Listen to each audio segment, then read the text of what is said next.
this production of EPO.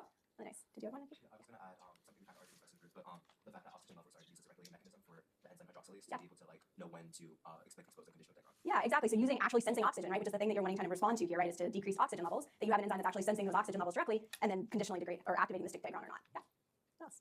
Yeah. I think the fractionation methodology of the urine was really interesting. Yeah. It was like how you're narrowing down one specific compound among thousands of liters. I thought that was really cool. Exactly, right? You start with this pool, very large pool of things, right, that is a mixture of things, and you're just trying to go in, and if you think about when they were doing it, right, they didn't know what they were looking for, right? We now know it's this small, or this polypeptide EPO, right? They didn't know that, and we'll talk about this more in a minute. This is a very common procedure for like natural product isolation or different things like that. What else? Okay. All right, so hopefully that kind of got you thinking back to the videos, and basically through this lecture, and then we're going to finish up through part of Wednesday with EPO, I'm going to be doing kind of a mixture of review with some kind of new ways to think about things, okay? And so I kind of like to get a lot of back and forth going, so I'm going to put you guys on the spot, so for the review, you're going to be generating a lot of this information, okay? So if we start out, right, why do we care about this? What is EPO doing? Yeah. It's going to increase red blood cells, right? So basically, when oxygen levels get low, right, at your current red blood cell levels, you have a problem, right? You're not transporting enough oxygen to your tissues, okay? And so the cell's ability to respond to that, okay, I apologize, Vlad still has my chalk, so we're using the less good chalk. Okay, so EPO, right, is some sort of signal that's going to get us to increase the number of red blood cells, okay? Where's EPO produced? Kidneys, right? Okay, so the kidneys are producing the signal. Red blood cell, these progenitors are where? Bone marrow, exactly, right? And once we get EPO signaling going, right, are we going to make red blood cells, like more red blood cells forever? No, right? So we have some sort of negative feedback, right, that we're going to tie in, okay? So this is what you saw in the slides. So we have, in this case, our magic signal, right, because they didn't know what it was when they were first looking at this, right? But that now we know is EPO. So this is that signal that's produced at the kidneys in response to low oxygen, right? Has its effect at the bone marrow to increase red blood cell production, and then we have this lovely negative food feedback where we can then shut that off once oxygen levels are stabilized, right? This is a homeostasis process, okay? So today we're mostly going to be focusing on the top half of this, so kind of the signal to the receptor side of things, okay? And then on Wednesday, we'll kind of complete the loop with how we get the negative feedback pace, okay? Okay, so I want to refresh a couple of ideas from this biochemical purification, right? So as was mentioned earlier, right, this is when you have a large mixture of things. You know there's something in there that you're interested in, right? This mixture of things has some sort of activity, some sort of signal, right? But you don't know what it is, and you would like to find out what the actual molecule is, right? It could be a protein, it could be a small molecule, something like that. So the example we saw, right, was fractionating down to get EPO, but like I said, this could be if you have, say, a plant extract, right? And someone notices that if you treat cancer cells with this plant extract, the cancer cells die, right? You might be interested in what is that compound. Same process, right? You have to go through these biochemical purifications where you're just fractionating down and trying to get more and more pure sample, so then you can use other analytic methods to figure out exactly what it is, okay? So in this case, right, we talked about that we needed three things for our biochemical purification in the videos, right? We needed a source, which in this case, as I heard people discussing, right, was really large volumes of urine, okay? Because in some severely anemic patients, they're producing so much EPO to try to get their red blood cell count up that you are excreting some of it in the urine, right? And this was a more tractable thing than some other like tissue homogenization or trying to purify from blood, okay? And so you can start with your pool of your sample. Then what else do you need in this process? Okay, so the salt, yes. So specifically here, so I'm going to group the salt in the big category of some purification method, right? You have to have some way that you're going to do this purification. So that was one of the things. And then how do you know which fraction is the pink one? Right, we need some sort of activity assay, right? We need some way to test to figure out which one of these is the pink one, right? And so what was their activity assay? Yeah, injecting rats or mice, right? And then what was their readout? Red blood cell production, right? So this is actually not the most trivial assay, right? You kind of, when you're thinking about doing these kinds of purifications, you know, when you're trying to plan, you want to think about how hard is the assay I have to do, right? Maybe going and like putting your compounds on tissue culture, like cancer cells in tissue culture, not too bad, waiting to see what happens, right? Actually having to go inject rats, wait, see does the red blood cell production go up after a period of time, right? It's laborious, okay? It worked, but it's definitely something that you have to kind of include in your workflow when you're designing these types of experiments, right? So these are the three things that you need. And basically, like you said, right, we're going to go through multiple different steps of purification until we get down to these pink fractions. And what's the goal in the pink fraction? We've maximized the activity, right, and minimized the other things, right? Basically the things that are there that are not giving the activity, right? So other proteins, other molecules, and all that. So we're kind of at the same time trying to do two things. We're trying to maximize the amount of activity because we don't want to lose it, okay? Does anybody remember roughly how much EPO they ended up with at the end of 2,500 liters of urine? Yeah, a few milligrams, right? So you definitely don't want to be kind of losing the EPO along the way, okay? So you don't have a lot of it, but you want to be minimizing other contaminants, okay? And so this was the step one we talked about in the videos, which was the salting out, right? And so basically you have your mixture of proteins, this could be your urine sample, right? And you add increasing amounts of salt, so say you start with this 50% weight per volume salt, okay? That is going to cause a subset of these proteins that are in this mixture to crash out of solution. They're going to precipitate out, okay? Because their solubility is going to change in that solution. They're no longer going to be soluble. And this is based on different surface properties of these proteins, right? They have different charges, different proteins have different surface properties. So some of them are going to be more amenable to being in that 50% salt solution, and others are like, nope, precipitating out, okay? And so if we see here, we have precipitated out, in this case, the red proteins, right? Everything else has stayed soluble. So in this case, we want to keep both. We want to keep our pellet. So if we centrifuge, those precipitated proteins will be in the pellet, just like when you centrifuge your yeast cells, right? You collect those in a pellet, and then you have your supernatant. In this case, we want to keep both because we're interested in what those proteins are in the pellet, right? But then we still have a bunch of proteins. Potentially, our active one is still in the supernatant. Okay, so you're going to keep both, and you're going to take the supernatant, and you're going to repeat the process with an increased salt concentration. This time, the green ones. Now the salt concentration is too high for them to stay in solution, so they precipitate out, and so on and so forth, right? And you can get those, mini test tubes lined up with these different fractions. Those fractions would be red, green, the different precipitates. Okay, and then you could test and say that the green on the far right is our EPO protein, right? That would be the fraction. Then when we put it into the rat, that's going to generate a signal. Yeah. How would you redissolve that pellet? You want to keep it as a pellet, right? Right. You're gonna have to you have to remove the salt. So there's processes called dialysis, which we didn't go into. You can basically remove that salt and solubilize that pellet. But yeah, that's a good question. Which step would you say that causes the most loss or something? It really depends, right? So that's kind of the beauty of it, is that each protein is going to have a potentially different salt concentration that it will precipitate out at, right? And so that's what allows you to fractionate. So it's kind of, you could predict with surface proteins, but generally going into this, since you don't know what anything is, you're just kind of taking what you get at each step. Okay. Okay. Right. And then we analyze each one for activity. Okay.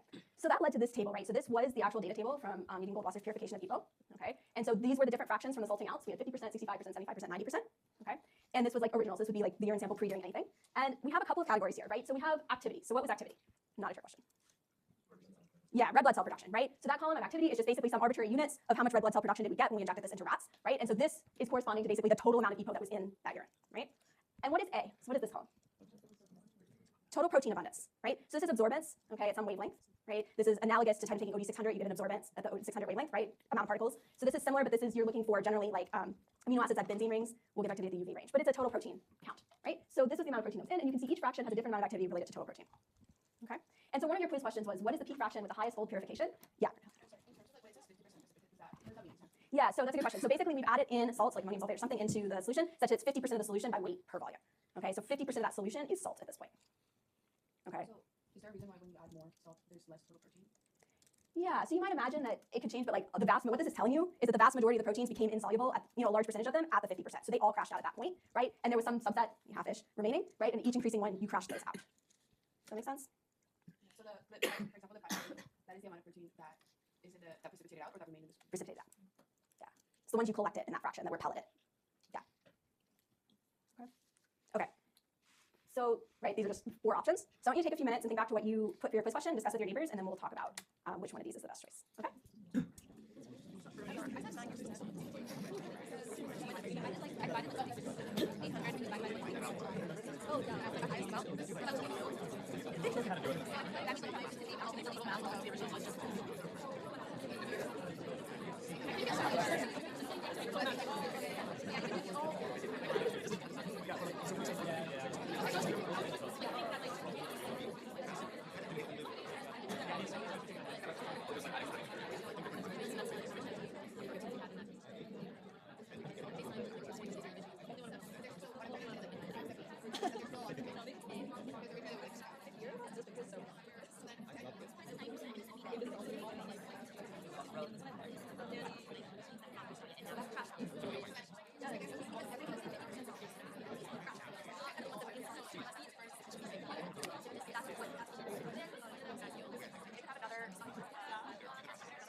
Okay, it got very quiet, so I'm going to assume we've reached the end of what we can get out of this. Okay, so we had 4 options here, right? How many people got A? B? C? D? Okay, we have a lot for D. Does someone who chose D want to explain why? So someone like behind the first 2 rows. Yeah. It has the highest U over A value because the activity is greatest relative to total protein content.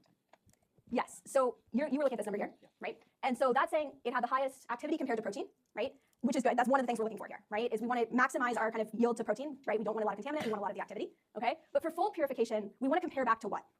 The original, right? And so you're absolutely right. That is the fraction, and this is largely the reason. But then if we want to capture what the fold purification is, we would take that number and divide it by 52, right? And so you would see then that there is roughly an 8.5 fold purification, okay? Which again, you're getting from that number, but that's actually what you want to normalize back to the original, what you started with, okay? Does that make sense? Yeah. So you can imagine fold purification depends a lot on what you started with, okay? So if you started with a mixture of things, where say 50% of the molecules were the ones you were interested in, all right? Say your mixture had 50% EPO in it. It didn't, but suppose it did. What's the maximum fold purification you could get? I'm hearing some 2, right? Anyone said 2? Want to explain why? Yeah. Without everything that wasn't EPO, you would have half the volume. You would have half the molecules, right? So even if you got like every single molecule you started with and you were able to get rid of every single contaminant, right, which is unlikely, you're still only 2-fold enriched because you already had half the molecules, and now you have 100%. Does that make sense? Okay. Whereas if you're looking for something where you have a very, very, very small amount of it, say a needle in a haystack, you can get huge fold purifications, right? Say there was only like 2 molecules out of the whole mixture, right? And you managed to kind of isolate those down. Now your fold purification is going to be much, much higher. Okay. Okay. So that was salting out, right? And I mentioned in the videos that we would take a minute to talk about some of the other ways, but then these subsequent steps, right? I said there's multiple steps of purification, and I just left it at chromatography, right? Which is a very broad category of things. How many of you have done some sort of chromatography, maybe in like a chemistry lab or something? If you're on like a TLC or something, right? A lot. Okay. Same idea, right? So oftentimes with these things, you have some sort of solid matrix, right? And some things stick to them more than others based on different properties, okay? And so basically how much you stick to this matrix, if you're then running flow through there, will determine how quickly you come out the other end. And so you can separate things based on their quote unquote stickiness to this matrix. And what is that stickiness? It depends on kind of what type of chromatography you're doing, okay? So let's start with this gel filtration, okay? So this is also, you might have heard of size exclusion chromatography, okay? And so this is basically where your matrix is made up of these porous beads, okay? So they're beads that just kind of have little pores through them, and those pores are a specific size, okay? You determine that size when you choose which column you're gonna use for your purification, okay? So big things, so in this case, these larger balls, right? They don't fit in the pores, they're just too big, and so they're gonna run right through this matrix. You're gonna put them in at the top of the column, they're gonna come in out of the bottom very quickly, okay? Because there's nothing inhibiting their progress, okay? This is similar again to like gels you run in lab, right? Things are moving based on their size. But smaller molecules that can fit into these pores, you can think about it, they can take a bit more of a circuitous route to getting out, right? Because they can go into a pore, they can have to work their way through these pores, and so they're inhibited and they go through more slowly. Okay? So with this size exclusion or gel filtration chromatography, the first things that come out are the bigger things.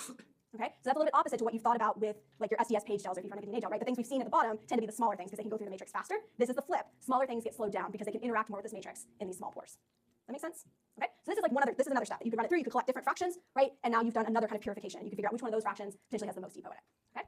The other option is this ion exchange chromatography. So this is more similar to what I was talking about. It's sticky, okay? And so in this case, you can set whether you want your matrix. So these big balls here are our matrix that we're running through. So they're like what's filling the column. In this case, they're positively charged, okay?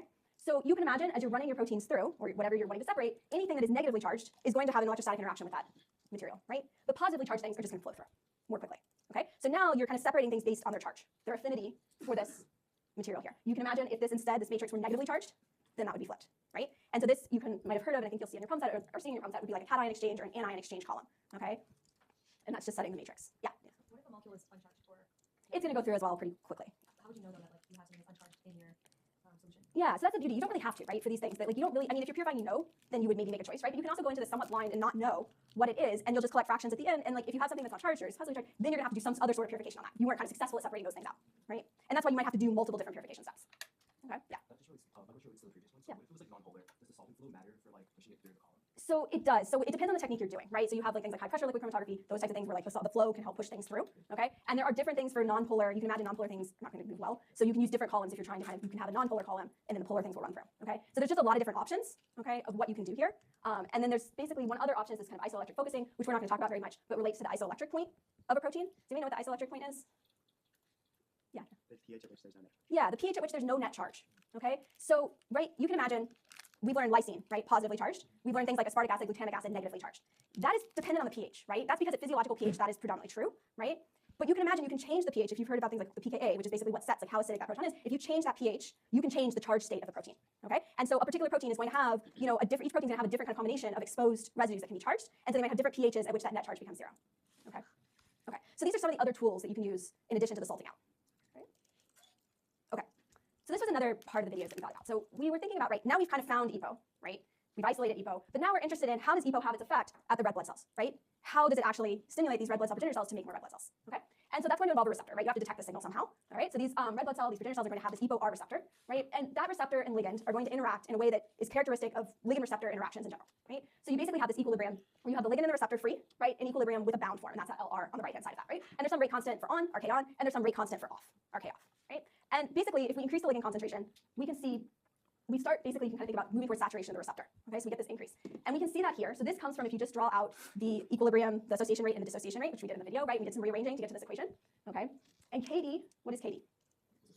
Dissociation constant, and what's the dissociation constant? What's it giving information about? Concentration dissociated over concentration. With the equilibrium constant where the like occupied is equal to the equilibrium constant like free.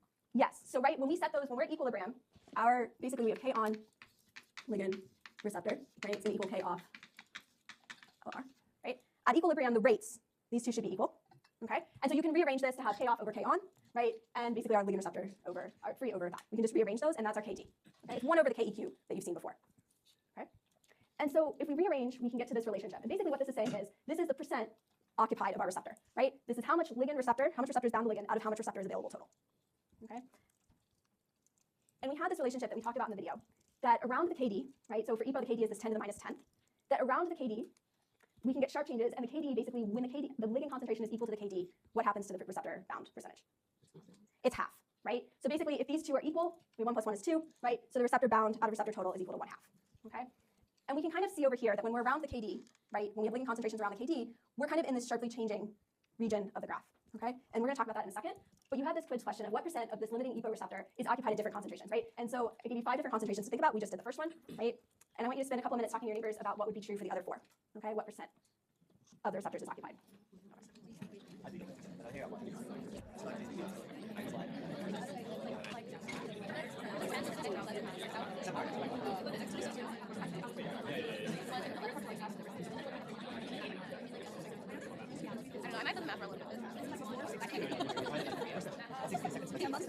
No, I just meant Oh,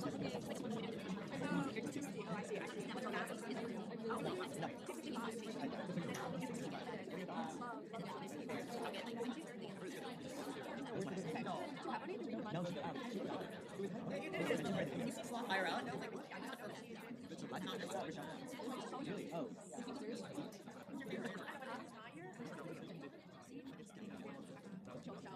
Okay, yeah, now it's just C dead.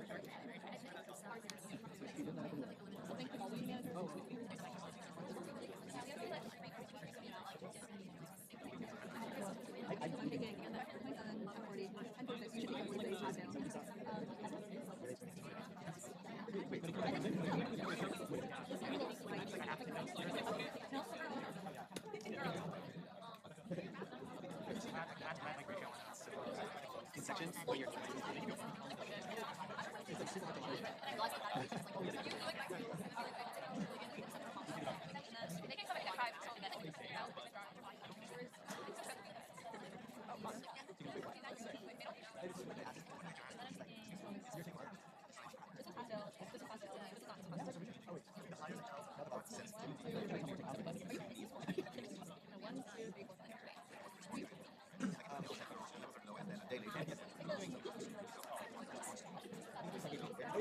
Okay, so let's think about this a little bit.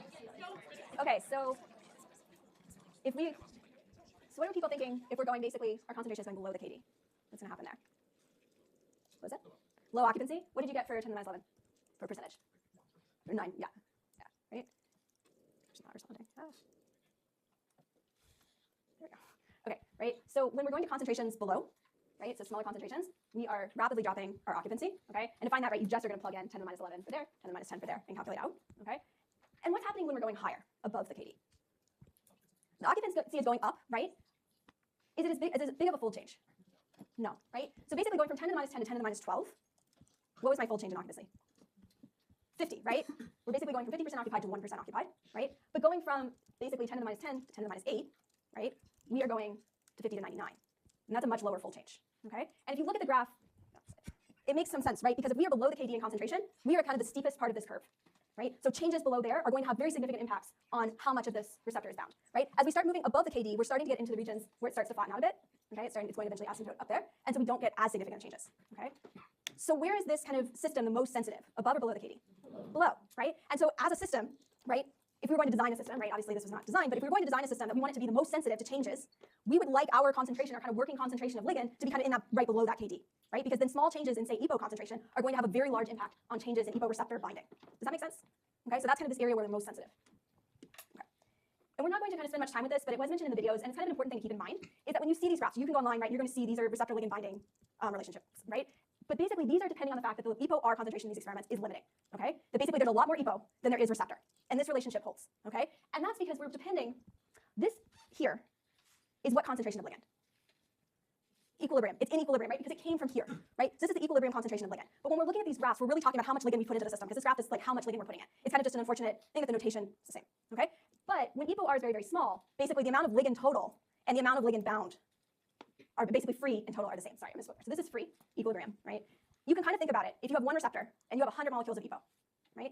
When that goes from being unbound, right, you had 100 free molecules of EPO, to bound, we bound the one receptor, how many free molecules of EPO do we have? 99. The concentration has not really changed. So the free EPO concentration and the total EPO concentration are very, very similar because the number of receptors is so low, right? But if the number of receptors was like 50, right, and suddenly all of them or most of them are bound, well, now we went from 100 molecules of free EPO to maybe 50 molecules of free EPO. That's a more significant change, and so then this relationship is not going to hold, okay? So just keep in mind that that's how these experiments are done, and that's kind of what you're looking at with this data, and it will look a little bit different if EPO-R is not limiting, if there's a lot of receptor, okay? Okay. So I just wanted to finish this kind of part with a little bit of intuition testing, right? So suppose we have two different ligands, L1 and L2, okay? Both of these ligands bind this receptor, all right? But they have different K-off rates, right? In the first case, the K-off rate is 10 times the K-off rate for the second one, okay? And that's kind of cartoonized as the second one is binding a little bit more tightly, right? Because the first one is coming off more, so it's not as tightly bound to that receptor. Does that make sense? Okay? If that's true, what's the relationship between the KDs for these two ligands? They're not equal. You want to spend, let's take a minute and talk to your neighbor for a second.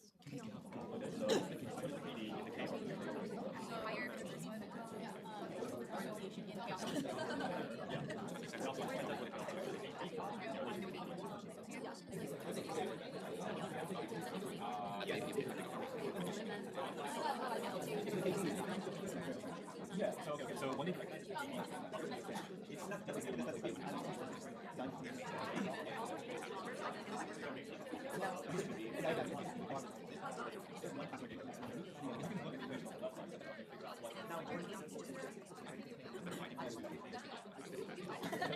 Okay, so let's just check in quickly with what people are thinking, okay? So does someone, say in the fourth row and further back, forget the back involved here, somewhere or another. Does anybody want to say? Take a guess, it's fine to be wrong.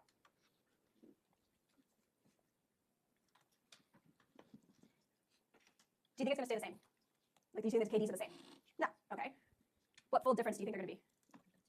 10, right? This seems good. So the KD1 is going to be 10 times the KD2, right? This is because the K on rates we're assuming are what between the two?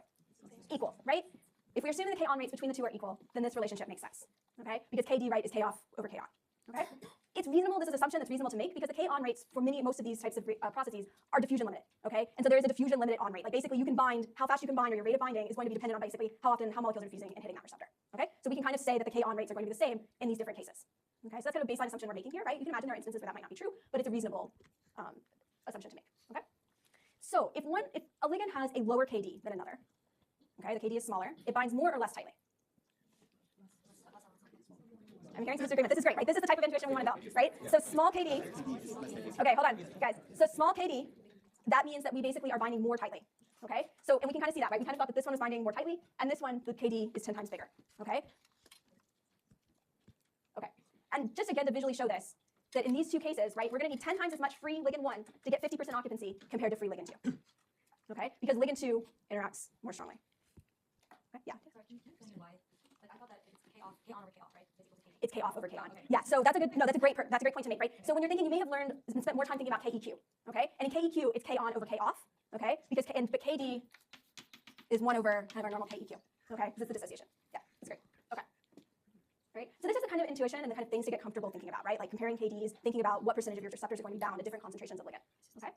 All right, so we have talked about EPO production, right? The kidney, we talked about basically isolating it, how we found EPO. And now we've spent some time talking about how you detect it at the bone marrow, like the receptor binding, okay? And like I said, we're going to get to the signaling part on Wednesday. But I want to think through one other way that people can approach this type of problem, right? We talked about finding EPO through biochemical purification, right? We kind of knew that we had this signal, we have a source of it, we purify down until we get to the actual molecule, right? The actual protein. And then where Amgen came in was Amgen actually, right, helped them backtrack to get the cDNA so they could actually clone it and start like producing it, okay? So this was kind of taking an approach of we're going to find the molecule and then work back kind of to the genetics, right? You could also imagine in a lot of different problems, you could take genetic approaches, right? You could find mutants that are deficient in red blood cell production in response to low oxygen, and then try to figure out what are the genes that are mutated actually affecting, right? And this is the type of approach that people take as well, right? They're just two different approaches to find unknown things, okay? So we're gonna spend a couple of minutes talking through kind of what these genetic approaches would look like in this case, okay? So suppose you found 2 mutants, okay, that have reduced red blood cells in response to low oxygen, okay? So we're gonna use something called genetic mosaics to determine where the gene is needed, basically which one of these is the signal and which one is the receptor, okay? So I'm gonna set this up. So basically, this is gonna be our little cartoon, okay? And this is kind of our normal working thing, right? EPO produced at the kidney, so signal produced at the kidney, signal received at the bone marrow with a receptor, right? And what's going to happen to red blood cells at that bone marrow? They're gonna go up, right? Which we're gonna cartoonize by having these increased number of red circles, okay? So this you can imagine is the wild type scenario, right? We have a signal, we get increased formation of red blood cells, okay? What would happen if, kind of physically, like surgically, I ablated the kidney and removed the kidney, right? Extreme, but we can do this, right? So, right, what's happened to the signal? No signal, right? We have no EPO, so what do we expect to happen at the bone marrow? No red blood cell production, right? And so basically, no kidney, this is the outcome, right? So we kind of ablated this signal through surgical means, okay? But what if instead I just made mutations, or I screened for mutants, okay? I could get mutants where I have this phenotype, right? Basically, in response to low oxygen, they are not responding, right? Very similar to ablating the kidney. In this case, we have removed the signal, right? We can't make the signal, so that makes sense. Same as removing the kidney, okay? So basically, we blocked production of the signal. But you can imagine I could also have a mutant that's perfectly fine at making the signal, right? But it has something wrong with the receiver, right? The EPO receptor, in this case, is broken. And in that case, my output's the same, right? My phenotype is the same, okay? So here, I've blocked reception of the signal, and I get the same output. So how do I know, right? I have these 2 mutants. Let's say I know they're in different genes, okay? But how do I know which one's EPO and which one's the receptor, okay? So that's where this genetic mosaics come in. So this is the same thing I showed you on the previous slide, okay? I've just put genotypes in here, right? And right now, we are in the lovely world of diploids, okay? I spent most of my time in the world of haploids. I like haploids. They're very simple, right? Make the deletion, the gene is gone. You in lab are working in the world of haploids, right? Your knockouts of your yeast, those are haploid yeast, right? So we just have to knock out the gene, and now the gene is null. It's a deletion for that, right? Yeast can be diploids, or if we're thinking like mice or something like that, right? We have 2 copies, right? So that's what this is showing here, that we have 2 genes, A and B, okay? And in the wild type case, they are wild type for both copies, so that's what that plus is, right? And in our 2 mutants, we're saying that A is deleted, okay, or B is deleted. And it's deleted everywhere, okay?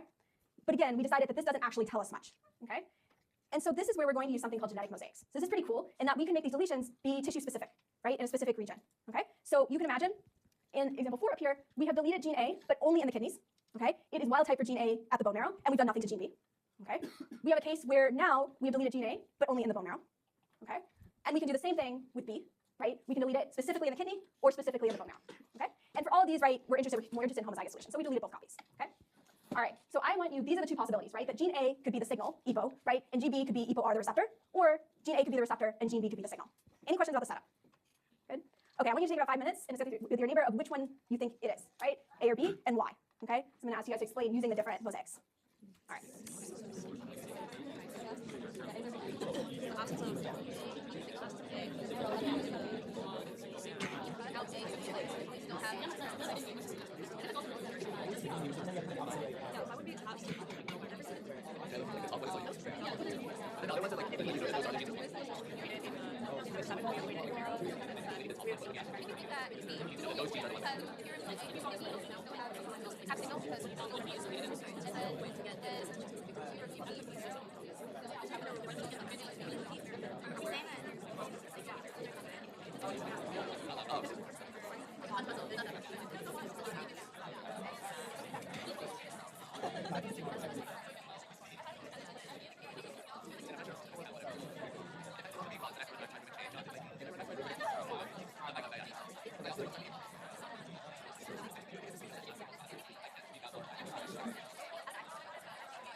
Okay, so does anyone want to volunteer which one you think it is?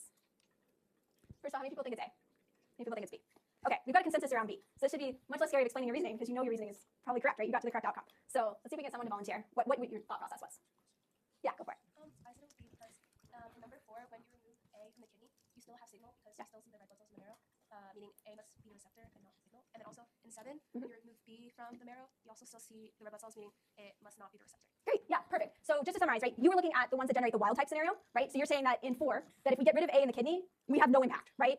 And we know that if we get rid of the signal, we should have an impact, right? So that suggests that A must be acting at the marrow, right, which points to the receptor. And similarly, in the opposite, if we get rid of B at the bone marrow, no impact, right? Suggesting the receptor is still there because everything is working as expected, okay? So that's perfect. So you could have either looked at kind of the two that led to wild type, you can come to the same conclusion by looking at the mutants, right? So you could look and say, okay, if I delete A at the marrow, I am basically ablating the response, right? The response is gone. And so that suggests that I've gotten rid of the receptor. And similarly, if I delete B in the kidney, then I've deleted the signal. Does that make sense? So it's kind of a cool way to take something that we couldn't tell the difference between these two phenotypes, right? But by using these mosaics and looking in a very kind of tissue-specific way, especially if we know that we should expect to see a difference between those two tissues, we can elucidate which, basically which processes these two genes are likely to be involved in, right? Whether that's EPO or the receptor. Does that make sense? Questions about that? Okay. Okay. So we're going to spend a couple of minutes just kind of talking through, right? We have now done this part, okay? And we're going to talk on Wednesday a bit about how the receptor functions, right? We have that JAK2 signaling, and basically we get some response there. So we're going to go into detail about that on Wednesday. But I want to think a little bit about this negative feedback piece, okay? And so kind of again, let's do some kind of brainstorming. So we talked about this a bit at the beginning, but basically how do we increase EPO production? Like what is increasing EPO production? Yeah. Decrease oxygen levels, okay? And when oxygen levels go down, activity of what goes up? Transcription factor activating the EPO. Yeah, the transcription factor, right? So and do you remember what that transcription factor is called? HIF, right? So basically HIF is a transcription factor, right? And HIF is going to basically increase EPO, right? Combine to the promoter for EPO, and we can get increased EPO transcription, okay? So that's kind of, but then we wanted to tie in oxygen sensing to this, right? So how did we do that? We have a prolyl hydroxylase, okay? So we have pH, right? And what does prolyl hydroxylase do? It hydroxylates HIF, right? Same idea, we've seen a lot of examples, right, where things get phosphorylated and that changes, right? This is just hydroxylating. We're adding an OH group, okay? Does anybody remember what residue in HIF? Yeah, it's prolyl hydroxylase, right? So basically, if HIF gets hydroxylated, right, it no longer stimulates EPO, right? Why? Okay. Yeah, it activates a conditional degron, right? So this hydroxylated version, now this conditional degron is active, right? So what happens to HIF? Yeah, it gets chewed up in the garbage just out of the trash can, right? So it's going to be targeted for ubiquitination by a ligase, right, and destroyed, okay? And the oxygen sensing is at the level of the prolyl hydroxylase, right? When oxygen levels are low, is prolyl hydroxylase active or inactive? It's less active, right? Because we don't want to hydroxylate HIF, because we don't want to degrade HIF, because we want to make EPO, okay? And so we kind of just talked through this chart here, right? So we have HIF, transcription factor, the hydroxylated version gets ubiquitinated and destroyed, okay? And prolyl hydroxylase is the one that does that. So prolyl hydroxylase acts as an inhibitor of HIF activity. Yeah, yeah. So does oxygen bind to prolyl hydroxylase? Yes. Or like, It's directly sensing. okay, Yep. so like if there's a lot of oxygen, it will bind to the active side of prolyl hydroxylase or something? Or like, how will it stop this? I think it's not the active site. It's going to be another site, right? Because the active site that actually hydroxylates is going to need to be open. But I can double check that for you on that one. But yeah, I think it's adjacent where it's going to bind. Yeah. Yeah. Right, when there's low oxygen, we basically want prolyl hydroxylase to be inactive, right? So prolyl hydroxylase, basically oxygen allows it to kind of, you can think about a Doppler conformation or something like that, that allows it to be more active at hydroxylating that proline. And so when there's a lot of oxygen, how will it not bind? It will, right, which you want, because basically when there's a lot of oxygen around, we would like to inhibit Right. HIF, right? Now this is exactly kind of the way you should be kind of dissecting this, right? So basically if there's a lot of oxygen around, it will bind, and thus it will inhibit HIF, okay? Okay, all right. So the last thing we're gonna talk about is this quiz question, which you have thought about, right? That there's this drug that's used to treat anemia, okay? And basically based on your knowledge of oxygen homeostasis and what we just went through, which of these seems like the best mechanism of action for how this drug would work, okay? Thinking about this as a treatment for anemia, okay? So let's take like 3 minutes and discuss, and then we'll quickly wrap up with a talk about the answer.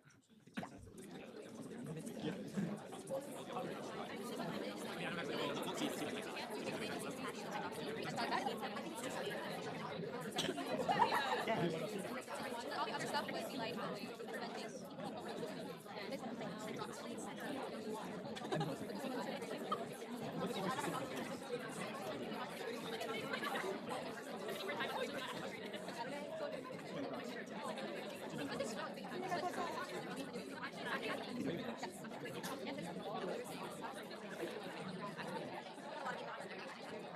Poison's the only one that's still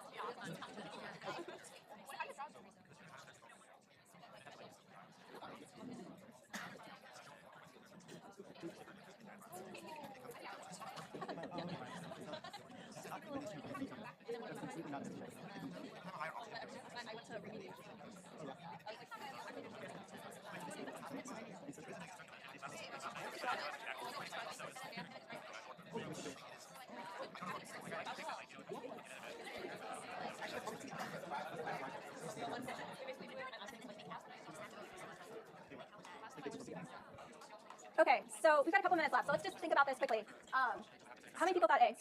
B, C, D. All right, we have converged upon B here. Does anyone want to volunteer why they thought B? Yeah. Which is adding hydroxylating HIF. Then you're not going to have that, which is so you're not going to have it being degraded. And then therefore it's going to be able to compose and then concentration to be able to go up and you're going to be able to, increase red blood cell production. Exactly, yeah, right? So basically, if we have a drug that's inhibiting the prolyl hydroxylase, we're not going to be hydroxylating HIF, so it won't be degraded as much, right? And so increased HIF will lead to increased EPO transcription, right? And then ultimately increased red blood cell production, right? And so we're going to spend a bit of time on Wednesday talking about kind of how this fits into ethics and things like that with, right, EPO has been a common kind of blood doping drug, and then some of these others, the one that was mentioned, has become such in the world of cycling. And so we'll talk a little bit about that because we're going to talk about, what happens when people have naturally occurring mutations that allow them to have higher levels of EPO or red blood cell production naturally, okay? So we'll get into that a bit on Wednesday. Thank you for a fantastic discussion. And then also, your midterms are graded, okay? So we're going to release the scores here momentarily. The median was a 78. Congratulations.